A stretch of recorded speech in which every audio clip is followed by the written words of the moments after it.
Britain's royal palaces. Symbols of power. Royal palaces are the bricks and mortar embodiment of what it means to be royal. And prestige. To see it is to believe it. It's a veritable feast for the eyes. Packed to the rafters with incredible secrets.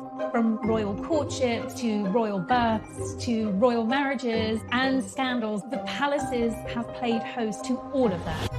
In this series, we step beyond the Golden Gates. We'll see inside the palace walls. You feel as if you were being let into a secret world. Learn how these stunning buildings were constructed. This is a mad, eclectic vision of one man. Windsor was built to do battle. It's best not to get locked in one. You don't know when somebody's going to come and let you out.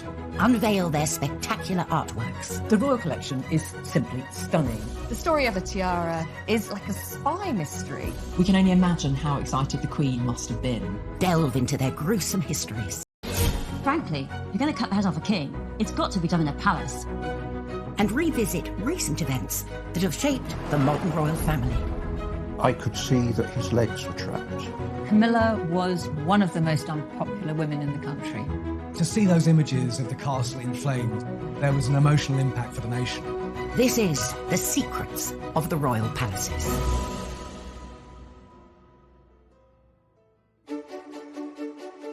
This time, a witness to Prince Philip's Sandringham crash tells us what really happened.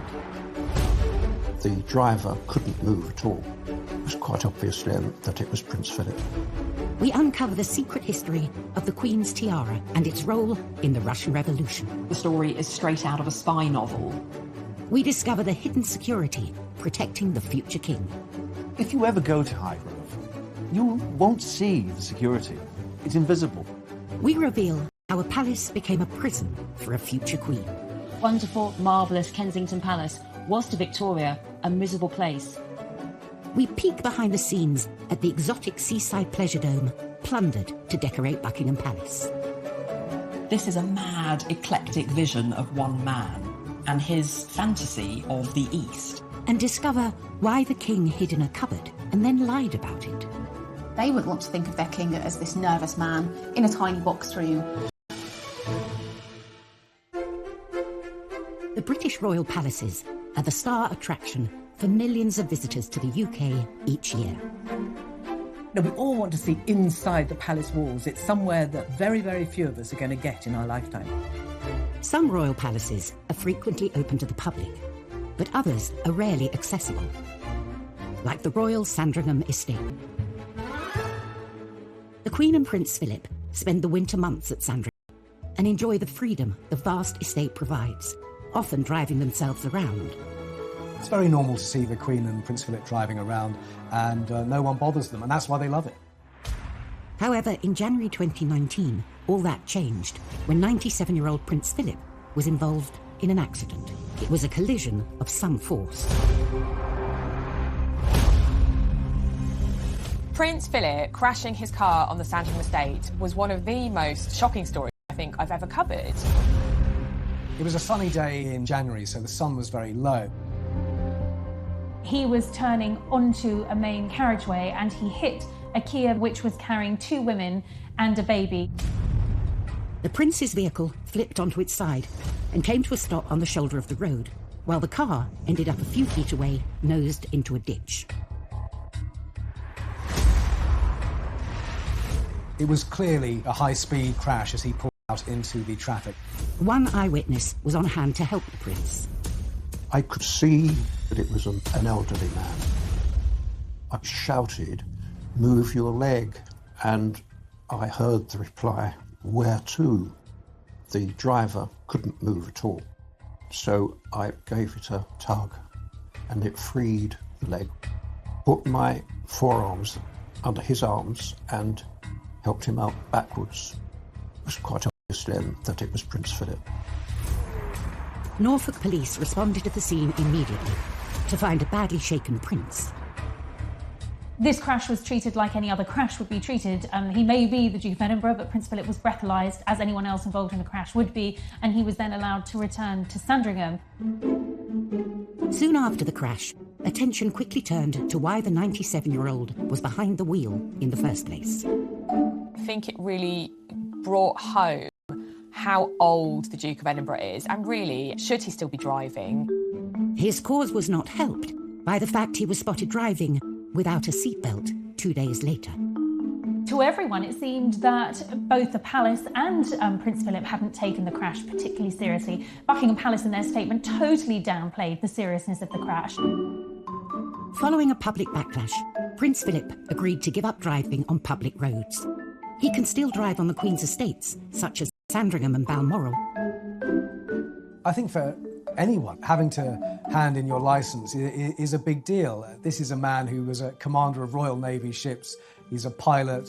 He's been driving all of his life. And to hand in his licence is like the last vestige of normality.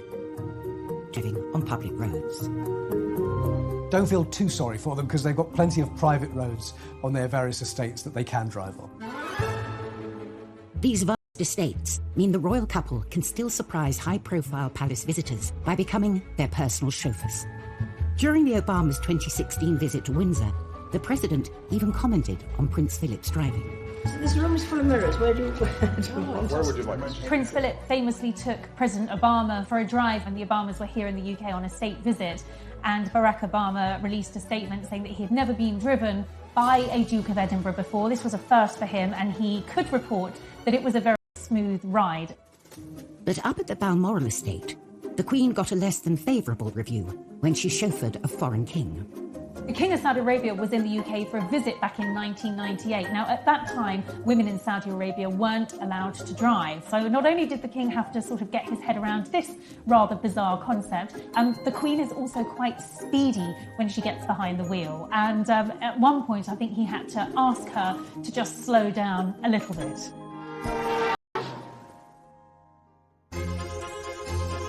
The royal family has owned Sandringham for over 150 years. Windsor Castle easily trumps that and has been housing royalty for more than 9 centuries. But not all royal palaces have such historic lineage. The newest palace in the royal portfolio was actually bought and chosen by the future king, Prince Charles. His country house, Highgrove.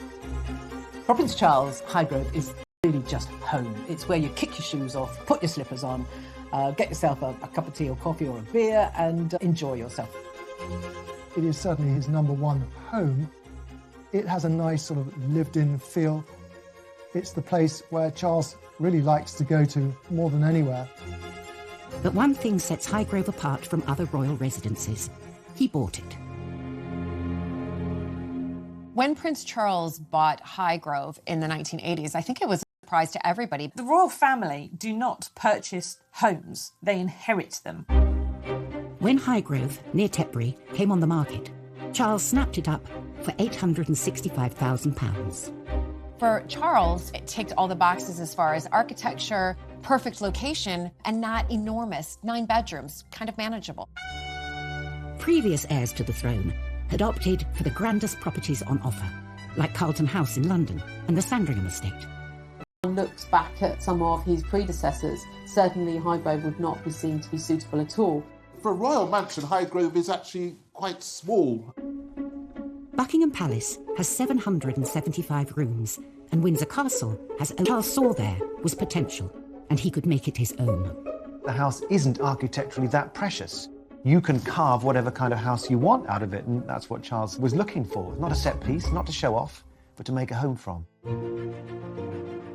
Charles renovated the main house, giving it a neoclassical facelift. Charles turned a plain box 5 windows wide by 3 stories high into something which had focus to it by putting a pediment over the middle of the main facade. So it wasn't just a plain straight parapet, it had a triangular point over the centre. It's a lesson learned as far back as ancient Rome. And the point of that was to give you a strong architectural form on top of the centre part of a house to guide you to the door. Of course, what Charles has done is emphasise the entrance to his house that he doesn't want you to look in. Then, with double the budget he spent on the house, Charles turned his attention to his real passion, the gardens. The gardens are absolutely magnificent. He opens them up to the public a few times a year, and it's one of the hottest tickets of the summer months. The garden is a masterpiece. Charles has consulted all the leading garden designers of his day to produce something which is both contemporary and old-fashioned, and is very much an organic garden with incredible features. 12 full-time gardeners tend some 15 acres, featuring a multiplicity of different gardens. What Charles found at Highgrove was an overgrown and untended garden. But from that, he started to carve an organised, ordered landscape. An overgrown kitchen garden and 15 acres of mature trees were turned into this wonderful array of intricate rooms and spaces and fun shapes and, real energised design. Charles's new gardens created the perfect playground for young princes William and Harry.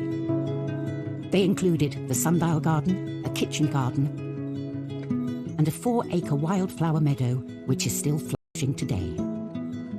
Gardening to him, and I think the natural world and eating off the land as organically as possible, has been part of his life ever since he moved there. And the secret behind his incredible green creations?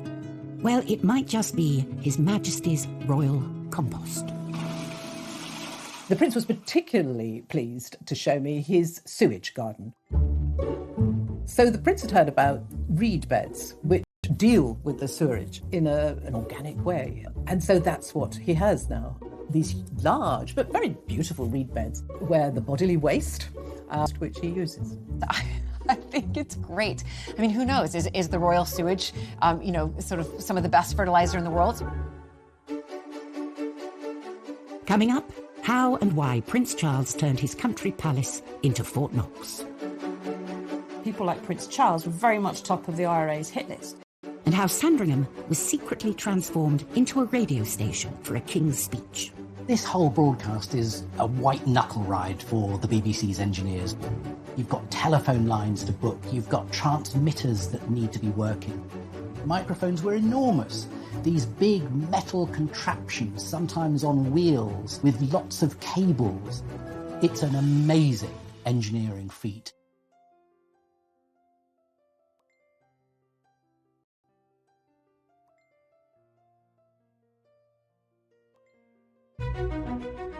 Royal palaces come in all shapes and sizes. From the majestic Windsor Castle dominating the surrounding landscape to the more secluded Balmoral hidden away in Scotland. But they all have one thing in common. They are supposed to be impenetrable. But when Prince Charles bought Highgrove in 1980, it was far from secure. When he purchased it, this house was surprisingly quite close to a main road. It was quite open, so it was quite easy, obviously, from the main road to kind of see the property. Anybody could at that particular time, scale the fence or the brick wall. And Charles had good reason to fear for his safety. In the early 80s, there wasn't the security risks we have now. Instead, we had the IRA and Northern Irish terrorists and separatists. And of course, they had earlier already killed his great-uncle Louis Mountbatten. People like Prince Charles were very much top of the IRA's hit list. For a future king, for the heir to the throne, now to be living out in the countryside in a relatively open area, obviously these measures needed to be brought in to protect him. Charles's team set about rerouting nearby public footpaths and putting in place an aerial exclusion zone. They also installed secret security perimeters that would take a trained eye to spot. If you ever go to Highgrove to look at the garden, you won't see the security. It's invisible. There's no big fences, there's no barbed wire, there's no patrolling dogs. What you are not aware of is that there are cameras, there are ground sensor alarms, there are police officers in the permanent police station on the grounds who are getting all kinds of data fed into them from the exterior. So, should the perimeters fail, the Georgian house has a secret backup plan, a very modern facility, a panic room. All royal residences have panic rooms, a place where the royals can go in case of emergency. There is one at Highgrove. It's steel walled, and once the royals are locked inside, you can't at them at all. It tends to be a room that is safe. You can lock yourself in with a phone and maybe some water and a sandwich until, the cavalry arrive to retrieve you, drop a rope down through a hole in the middle and escape in a helicopter. It's best not to get locked in one. You don't know when somebody's going to come and let you out. Highgrove's panic room has never been used for its intended purpose, but it was the site of an embarrassing incident involving former Tory MP Rory Stewart. And Rory Stewart had tutored William and Harry, and he became a great friend of Prince Charles, and he was staying at Highgrove one weekend, and inadvertently he went into the bathroom. But this was no ordinary bathroom. It was the panic room. And he couldn't get out. Well, it was armour-plated, the room. So he had to call and shout. And then eventually Prince Charles came in his dressing gown. And they eventually got Rory Stewart out. And with much laughter, I have to say. Prince Charles took it very well, and he thought it was very funny. Hidden security keeps Highgrove and the other palaces safe and secure for the royal family. But at Hampton Court in the 15th century, nothing could protect the king from himself. Henry VIII was famously celebrated for his skill at hunting and jousting in royal palaces like Hampton Court, but this passion would prove to be the king's secret downfall. In his early years, Henry VIII was renowned as good-looking, young man, such an athlete. By the end of his life, he got pretty fat, 28 stone, had to be carried around his palaces because he couldn't walk. And he had these dreadful sores that smelt so bad you could smell them from rooms away. In 1536, at Greenwich Palace, Henry had a terrible jousting accident. A horse, covered in all its armour, fell on him. He injured his legs, and this began these really painful ulcers that he had throughout the rest of his life. He really couldn't get anywhere. He actually had a special king's tram, like a sedan chair, that he was carried around Windsor Castle. By 1547, he is too ill. These wounds gave him sepsis. They lanced these awful ulcers with these massive red-hot pokers. His pain made him black in the face. In the 28th of January, 1547, those dreadful ulcers that had made the great king so sick, so in pain, and for many, so repellent, they finally brought an end to his life at Whitehall Palace.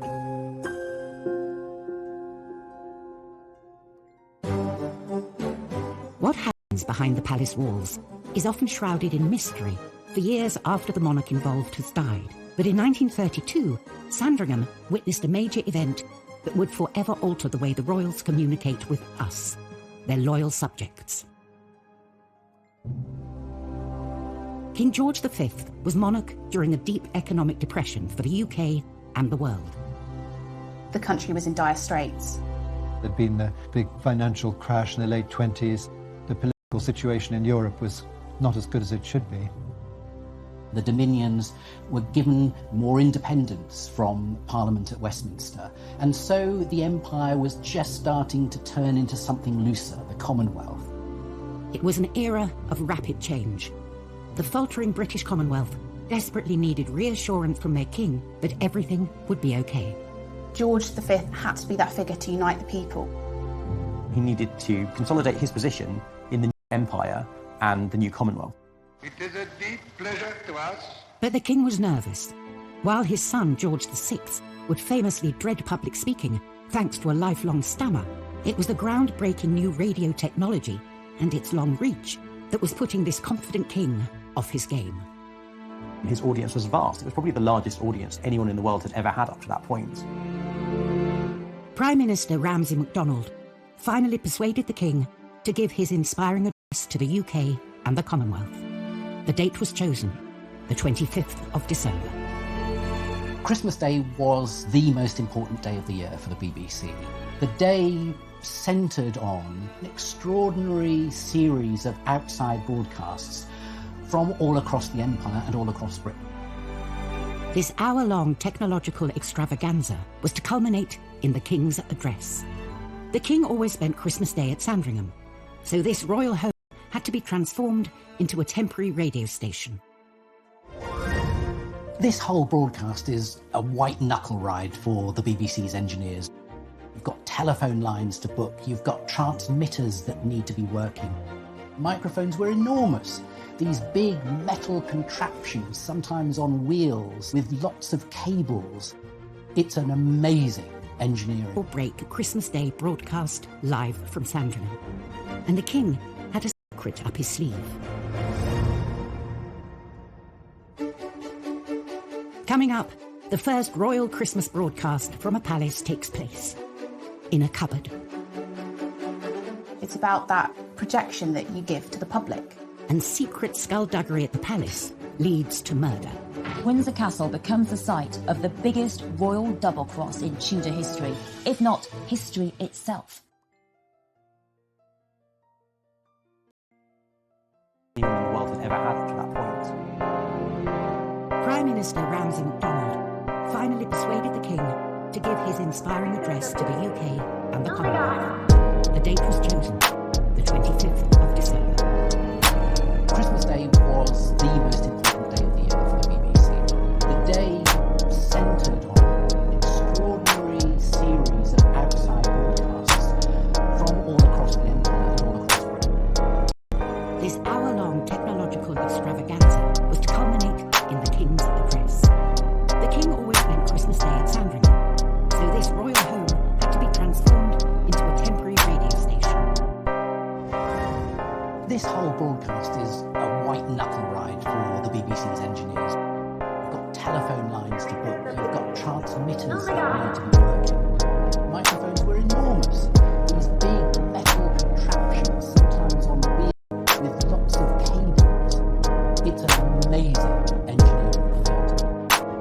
With the technology in place, the time was right for a make-or-break Christmas Day broadcast live from Sandringham.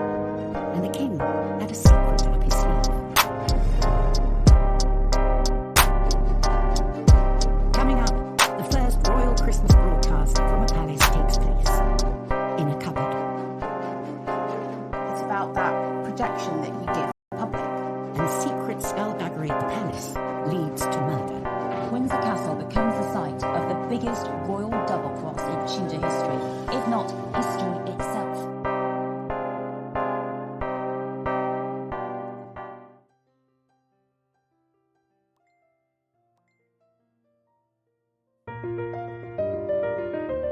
Britain's royal palaces, backdrop to some of the most important events in our history. From Churchill's victorious appearance on the balcony at Buckingham Palace to Harry and Meghan's Windsor Castle wedding. So it was to Sandringham on Christmas Day 1932 that the nation turned for a radio broadcast by the King from the least likely location in the palace. A cupboard is moments away from an address to his people in the first ever royal live radio broadcast. His objective was to unify an empire that was developing into something the likes of which the world had never seen, the Commonwealth. Inside Sandringham, the King had 775 rooms to choose from. The official photograph suggests it took place in one of the many grand rooms. The photograph we have shows him in what looks like a drawing room. It's heavily decorated in that Edwardian style that Sandringham is known for. But this was staged for the camera. The King actually decided to make this important speech from one of the smallest rooms in the palace, a box room under the stairs. A fact they had to keep secret. It's about that projection that you give to the public. They wouldn't want to think of their king as this nervous man in a tiny box room at his country bolt hole. They want to think of him as a stately man, a confident one. The King was due to make this historic address at 3 p.m, chosen to reach the widest audience around the world. The speech was written for him by Rudyard Kipling. Someone in the control room of Broadcasting House in London would have flicked a switch and a little light would have appeared and he would have started his speech. The King began by greeting his loyal subjects all across the empire on Christmas Day through the wonders of new radio technology. We can see this intimacy in the language George used. He speaks in the first person. He told them he was recording from his home at Sandringham. One of the things he said is, I speak now from my home and from my heart to you all, drawing attention to the fact that this is live and that this is personal. And the king signed off with the warmest seasonal greetings to all of his subjects, surrounded by their families at Christmas. And right across the empire, he blessed them all.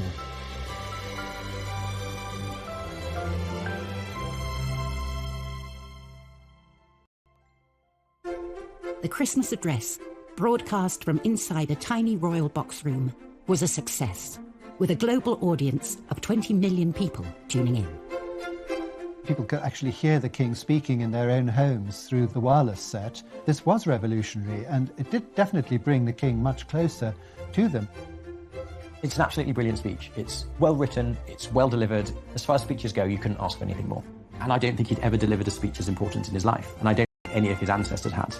He made history.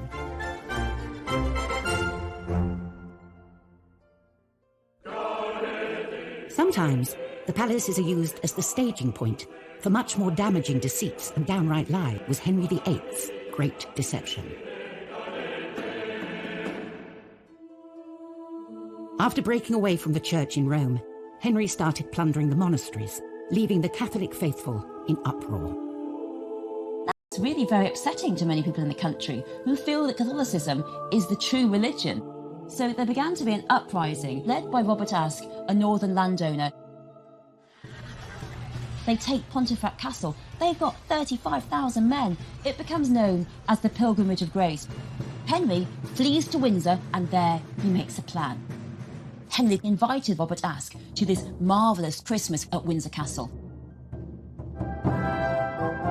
They pulled out the stops. Henry and Robert had a great time. They pulled the equivalent of a Tudor cracker. Henry gave them the equivalent of a Tudor turkey. And even Henry said to Robert, you can have a gift, a crimson satin jacket. And Henry promised Robert Aske pardons. He said he would consider all the demands. So Robert Aske is convinced that the king means well, goes back to the north and says, OK, chaps, let's call off the rebellion. No, Henry was only playing at being Mr. Nice Guy, and his plan all along was to get them back. The minute they call off the rebellion and disperse, Henry sends out his men to hunt down the rebels. They are put on trial, and most of them are executed, and Robert Aske himself is hanged, and his body is put in chains, gibbeted in York Castle. It is the biggest signal to the whole country that don't rebel against me. Thus, Windsor Castle becomes the site of the biggest royal double-cross in Tudor history, if not history itself. Regardless of the odd stench of betrayal, the royal palaces are a tantalising pit stop for visitors, eager to pull back the curtain and peek through the royal keyhole. And it's not just the buildings themselves that are the object of such endless fascination. It's also the priceless artefacts accumulated by kings and queens through the centuries. The royal collection is just stunning. It's extraordinary to walk around the palaces, and wherever you look, you are surrounded by the old masters, and every sculpture, every vase is precious and priceless. Palace art and artefacts come from all over the world. The royal collection is bursting at the seams with art from China and Japan. It holds some of the most historically important examples of Eastern art that exist in the Western world. There are more than 2,000 works of Asian art in the royal collection.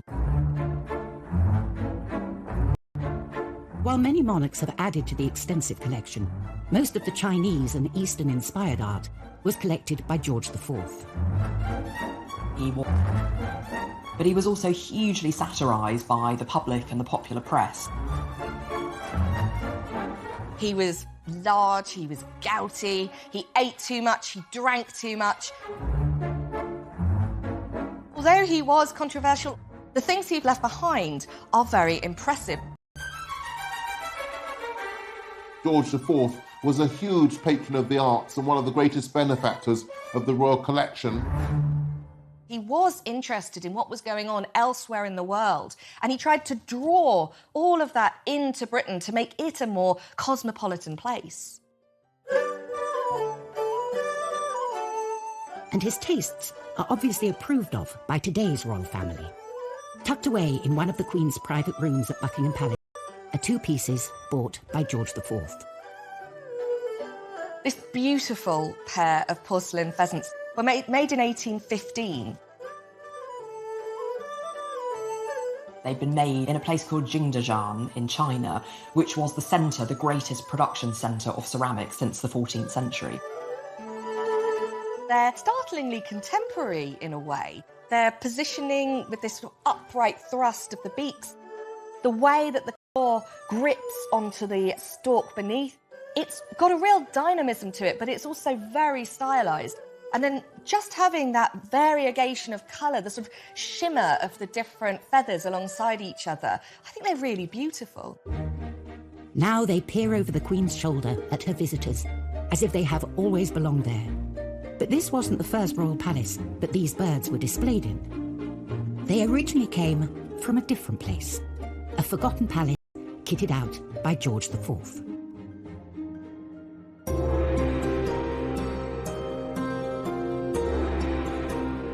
Before the pheasants moved to Buckingham Palace around 1847, we know that they originally lived in Brighton Pavilion because there's an etching made around 1820 that shows them on the mantelpiece. This was the Long Gallery in a palace unlike any other, Brighton's Royal Pavilion. The Brighton Pavilion was George IV's pet project, his passion project. Created when he was Prince of Wales, Brighton Pavilion would be the perfect party palace. You've got Chinese and Indian motifs, you've got Regency grandeur, you've got French influence and Gothic influence. It's this total mishmash of styles. Brighton Pavilion can be considered as a piece of art in itself, a piece of art which Queen Victoria hated. Victoria inherited Brighton Pavilion when she took the throne, but there really wasn't room for her ever-expanding family.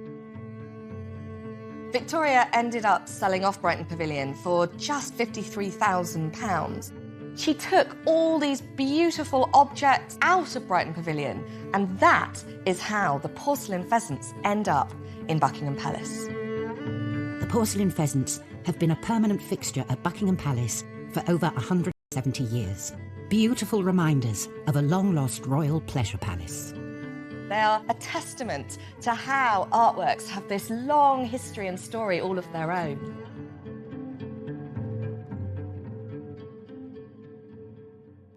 Coming up, the Queen's tiara and the untold story of its daring escape from Bolshevik Russia. The story is straight out of a spy novel. And the secret power battle between Queen Victoria and her mother. Victoria's mother, Victoire, John Conroy, clubbed together to make Victoria their creature.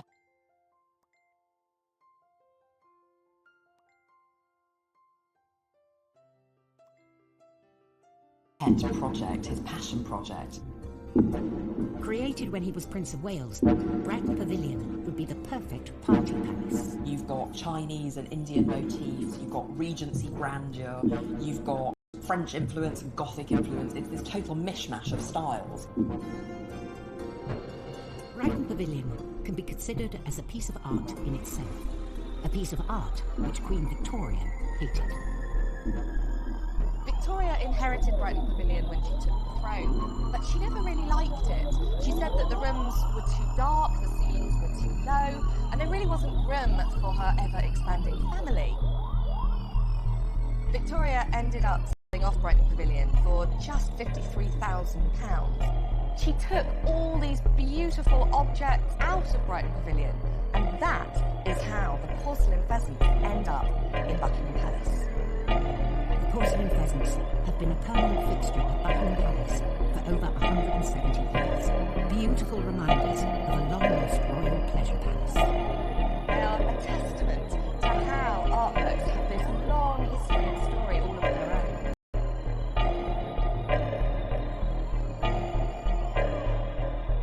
Coming up, the Queen's tiara and the untold story of its daring escape from Bolshevik Russia. The story is straight out of a spy novel. And the secret power battle between Queen Victoria and her mother. Victoria's mother, Victoire, John Conroy, clubbed together to make Victoria their creature.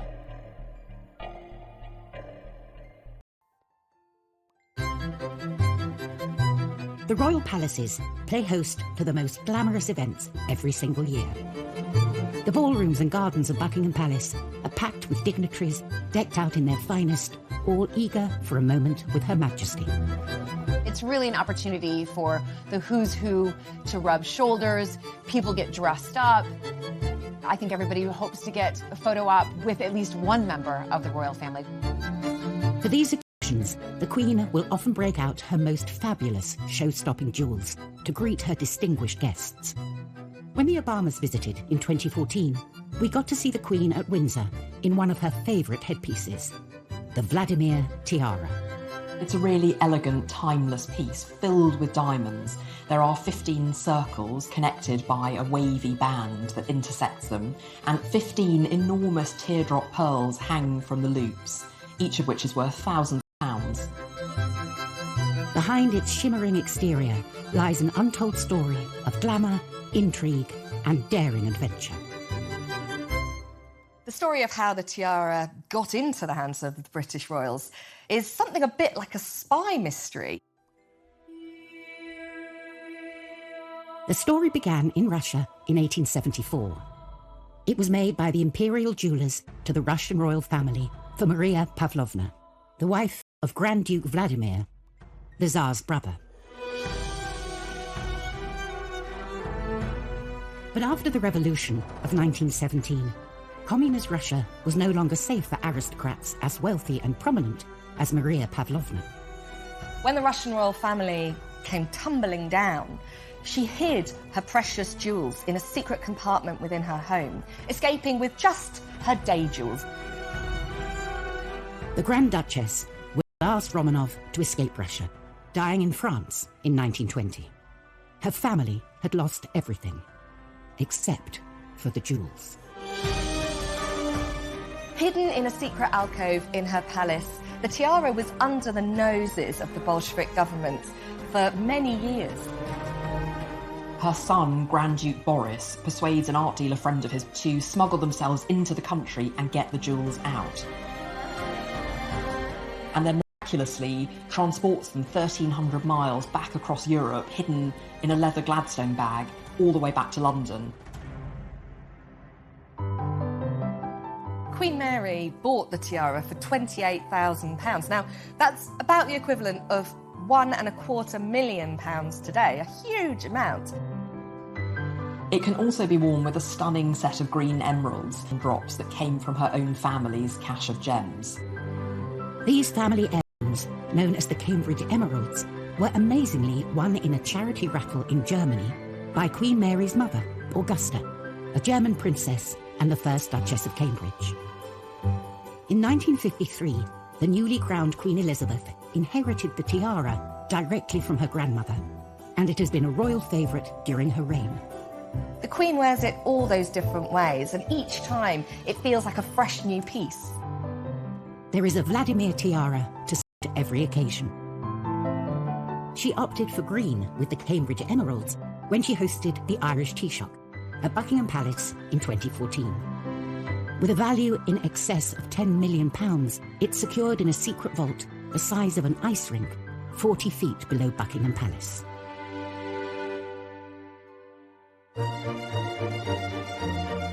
Queen Victoria moved into Buckingham Palace in 1837, leaving behind her childhood home, Kensington Palace. She hated the West London Palace, thanks mainly to the mysterious and secret Kensington system.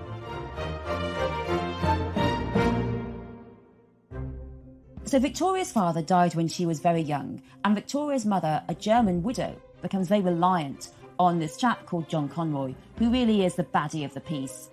I don't think anyone can really find many redeeming features in John Conroy. Victoria's mother, Victoire, and her mother's advisor, John Conroy, clubbed together to make Victoria their feature. What they hoped was that Victoria would come to the throne as a child, and then they could continue to dominate her and get huge amounts of power. So what was the Kensington system? Well, it was pretty bad. Victoria was watched by Conroy or by her mother all day long. And then when she went to bed in her mother's room, someone stood over her to watch her in bed until her mother came to bed. And she wasn't allowed to do anything. She couldn't even walk downstairs by herself. And she certainly wasn't allowed to have real playmates. Victoria hated both of them. She hated the Kensington system, and although she smiled in public, she really didn't like it. Victoria fell very ill. She's suffering, and Victoria's mother, she's standing over her saying, "You must make Conroy in charge of all your money when you come to the throne. Sign this, promise." And Victoria, with an unbelievable amount of strength for a teenage girl who's very ill, she doesn't sign. But after that, she is really furious with her mother. And the Kensington system becomes really a battle of wills side and Victoria on the other. Finally, Victoria turns 18, and not many weeks after the king dies and Victoria becomes queen, she's told at Kensington Palace, the place of the Kensington system, that she is queen early in the morning. And Victoria, aged 18, she's now the most powerful woman in the world. And what does she want? Well, what she asks for is an hour alone, because she's never, ever had an hour alone just to think without her mother watching her. Victoria moves to Buckingham Palace, and that is the essential word to her mother. Mother, you have played the game and you've lost. This wonderful, marvellous Kensington Palace was to Victoria a miserable place, and it was unsurprising that she really never went back there.